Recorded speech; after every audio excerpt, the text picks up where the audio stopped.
Hello, y'all. It's your favorite wrestling guy on the mic again, your boy E here, and I just want to thank you guys for tuning in to the GSMC Wrestling Laureate Podcast, brought to you by the GSMC Sports Network. We have a great show for you today lined up. We have our WWE NXT review, our AEW Dynamite preview. We're also going to talk about how WWE PLEs might be heading towards Sunday nights again.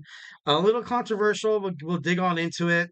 And then we're going to kind of segue into, Saudi Arabia. We're about a week, just about a week or a week and a half away from the king and queen of the tournaments that are going to happen in Jeddah, Saudi Arabia. So I kind of just want to go through some of the historical events that that WWE has done in Saudi Arabia, and just kind of how, maybe what will be better, I guess you can say, because doing research and doing analysis, looking up statistics and stuff like that, I've kind of seen a lot of holes. I saw a lot of holes, and I was like, you know what? Like, I feel like WWE kind of owes it to not just the wrestling fans, but just the country Saudi Arabia to put on honestly, a really good show. Like, I'm not saying their shows aren't amazing or in the past and stuff like that.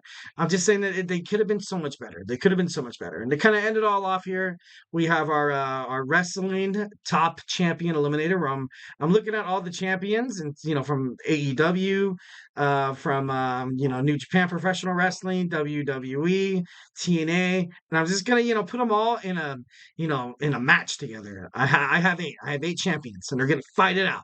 It's going to be elimination. We're going to determine who is the best champion representing their wrestling promotion or company, or however you want to say it. Like, you know what I mean?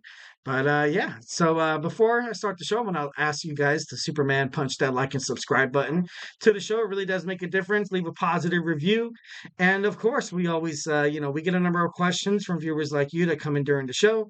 So to ensure that your question gets read on air, I ask you guys to use the tips and donations link at the GSMCpodcast.net with your questions. Just put your questions on top. Tell me what you like. Tell me what you don't like. Tell me what you want to hear. Tell me your predictions. Tell me your opinions, your perspectives, your wants, your needs. Just unload it all to me. Give me it all. I'm your man E here. Obviously, I'm the GSMC Wrestling Laureate Podcast. Been a wrestling fan my whole entire life. You want to talk about wrestling? 1010% open up to it. Absolutely. And leave a positive review, guys, here at the GSMC podcast.net sports, sports network. We love peace, love, and positivity all the way, of course. Who doesn't? So once again, the link is the GSMC podcast.net. So yeah, let's go ahead and get on into our first segment. And we're going to talk about our WWE NXT review. So let's go ahead and get started. So at the beginning of the show, you see Noam Dar he was attacked. He was on the floor, and then you had Lash Legend be like, oh, it wasn't Trick. It wasn't Trick. And then it was like, dude, why you're protecting a metaphor was clearly, against Lash Legend. It's going to be interesting to kind of see how that, all works out. So that is definitely something that, NXT is kind of heading toward. And then we saw a match. We saw a match with Sol Ruca versus Izzy Dame. Obviously, you kind of have these two superstars making it to that ladder match at WWE NXT Battleground next month for a shot at the inaugural WWE NXT Women's North American Championship. Sol Ruca, love Sol Ruca. Izzy Dame, she's good. Izzy Dame, I don't know. She was just so disrespectful from the start. That was one thing that I noticed, and I was like, oh man, like if you want to hope to hold a title in the WWE, or if you just want, if you just want to not appear to be like, a jerk or whatever, like you can approach situations a little more like, a little more optimistically, maybe a little more respectfully, maybe, a little more empathetically. But ultimately, I feel like, Sol Ruka's momentum, it was unstoppable. It was unstoppable. The moment I've seen this girl and the moment that she got injured and then when she came back, I knew she was going to be a huge star. So, I know it's kind of crazy. But you can't take anything away from Izzy Dame. Izzy Dame kept the crowd on their toes the whole entire time. Ultimately, Sol Ruca, she was, it was crazy. She had the Soul Snatcher out of nowhere, which was, kind of, like an RKO. And the moment I saw it, I was like, what the hell? Like, I thought that was pretty crazy. I thought that was pretty crazy cool. And Soul got the victory. So she's the first woman to qualify as of, tonight on NXT. Well, yesterday. So next you saw, Tony and Ava. You saw, I don't know, I just like the banter. It was kind of funny how, the Tony D'Angelo, the family, you have that Italian that would like, it seems like they were like, in trouble, but they weren't really in trouble. And it just, it kind of seemed like it was kind of hard to just, kind of be mad at the situation because Ava at first, she was like, hey, like, what are you doing last week on, NXT? You brought your buddy, the special guest referee. Like, what the hell was up with that? And, Tony D'Angelo, he's like, whoa, whoa, whoa, what are you talking about? Like, he was just such a smooth talker. And so, I thought that banter and I thought that promo was actually pretty darn cool. So, love that. Next, we saw Shayna Baszler making an appearance in NXT. And then you saw Enofe and Blade against OTM. That match was pretty good. Ultimately, didn't really live up to the hype, I feel like. But moving on, we saw Last Legend against Ivy Nile. Once again, it's a WWE Women's NXT North American Championship qualifier match for the ladder match to crown the inaugural champion. I was surprised. I honestly, I think Ivy Nile is very talented, and I thought she was going to get the victory overall. But Last Legend, she kind of surprised me. She surprised me. Because at first when I kind of did the review of this, no, the preview of this, and I was like, dude, I think they're kind of heading for like a Trick Williams against Metaphor, and then Last Legend comes in, kind of helping out her man or whatever, however you want to call it. But I was wrong. I was wrong. I think Paul Levesque, Shawn Michaels, they have a vision, they have like plans for Last Legend. Obviously, former WNBA star. No surprise that her physicality, her stamina, her endurance, her determination.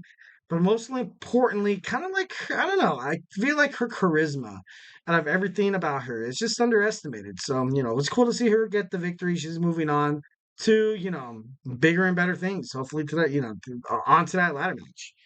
All right, and then next we have Javon Evans. Picked up a huge victory tonight. Picked up a huge victory against Or Mensa, and of course of the Metaphor, because at first he was supposed to fight Noam Dar, but Noam Dar got laid out by who knows who. Still looking for who's the culprit, but ultimately Javon Evans, he's just impressive, man. This kid, man, this guy definitely can hang in the ring with the best of them. Definitely can make a name for himself in terms of WWE NXT. Kind of had like a wild thought. Like after the match, you saw Trick Williams come out and kind of acknowledge the young guy's talent. And then I don't know why, but I just feel like I was like, okay, that's crazy. Like, although like Javon Evans denied attacking Noam Dar, maybe it was him. Maybe it wasn't. Maybe he's trying to find a way to get to Trick Williams, obviously. And the best way to make a name for yourself was to fight the main guy, the champion. So I don't know. I thought that was pretty interesting. I was like, this could be perhaps a feud kind of heading forward. Trick Williams doesn't really have like, well, obviously he has haters.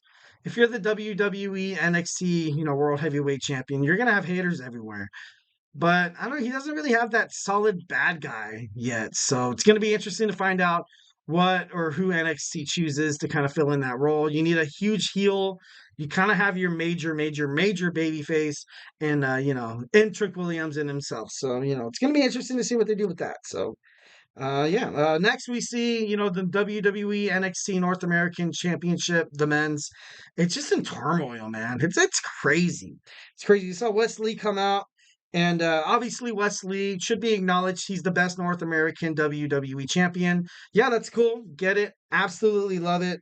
And Obafemi came out. Love that Obafemi came out. Looked at him face to face, eye to eye. Told him that, dude.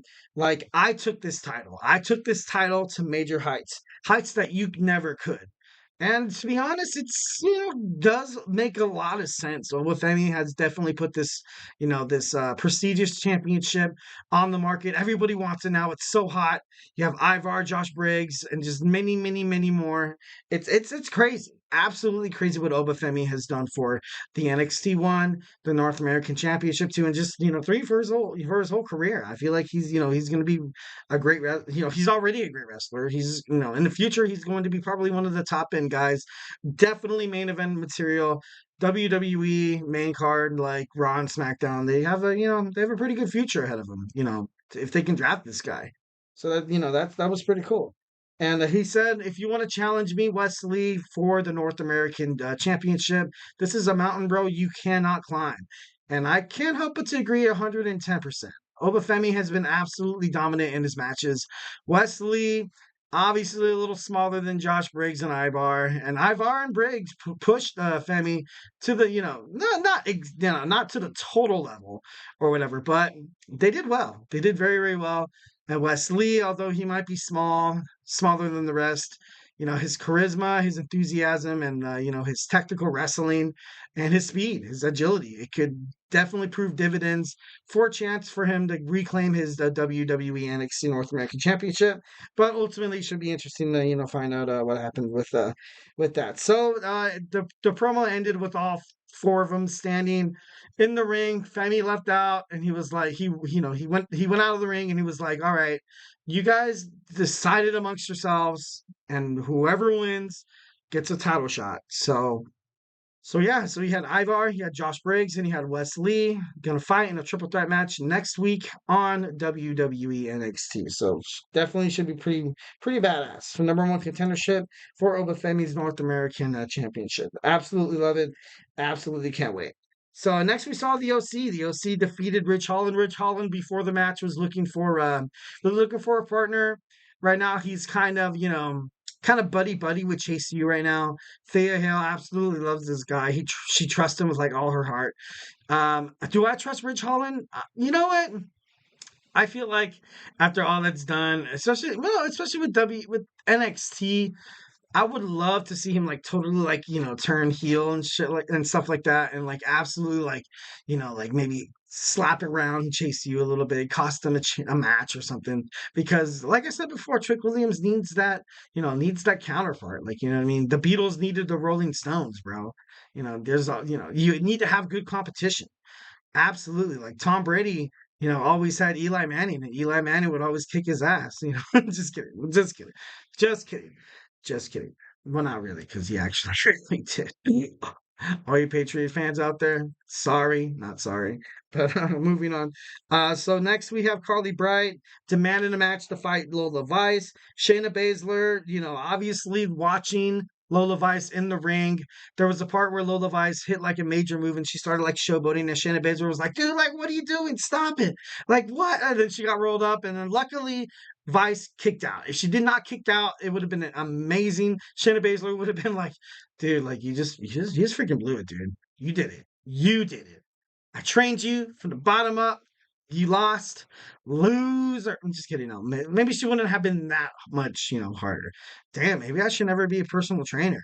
Imagine like, or like a gym trainer be like, oh, you can't give me 5 more push-ups?